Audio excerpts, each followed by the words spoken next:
আমি এখন আছি লন্ডন ব্রিজ, টাওয়ার ব্রিজের খান্দাত। এখানে খুব সুন্দর একটা জায়গা।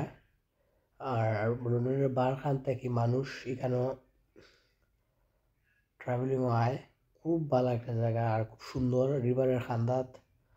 আর এখানে উবাই তো বাঁকা ভালো লাগে আমার, খুব ভালো লাগলো এখানে। প্রায় সময় এখানে আই, তো আজকে একটু অন্যরকম ভালো লাগলো। আর প্রকৃতির সবাই ভালোবাসে, এই পৃথিবীতে সবাই প্রকৃতিকে ভালোবাসে। প্রকৃতির মায়া সবাই পরে, কেউ অনুভব করতে পারে, কেউ বুক করতে পারে, কেউ করতে পারে না। কিন্তু প্রকৃতি দেখা একটা কপাল লাগে। যাই হোক, এই বিষয়ে যাইলাম না, কিন্তু আমার এখানে ভালো লাগে।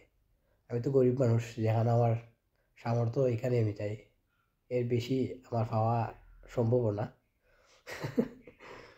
আমার আশেপাশের মানুষগুলো এরা বার দেশ থেকে কি পায়, মানুষই আইছে এই দেশও, লন্ডন আইয়া টাওয়ার ব্রিজ, পার্লামেন্ট এগুলা ভ্রমণ করো, ট্রাভেলিং করো, তারা দেখো ব্রিটিশের দে তৈরি জিনিসগুলা। আসলে তারা তৈরি করে জিনিসগুলো অনেক আকর্ষণ করে মানুষে, যার কারণে বাইরের দেশের মানুষগুলা বেশি অংশই সময়ই দেশে আয়। অনেক জিনিস আছে এর মধ্যে, এগুলা ফেমাস। আমার সামনে যে বিল্ডিংগুলা, এগুলা দেখতে খুব সুন্দর। এখানে অনেক বায়ুহল আছে এখানে, তারা সময় দেন এখানে এবাকা ভালো লাগে। নদীর সাইডে তো আইলে এমনি মাইন্ড ফ্রেশ হয়ে যায়।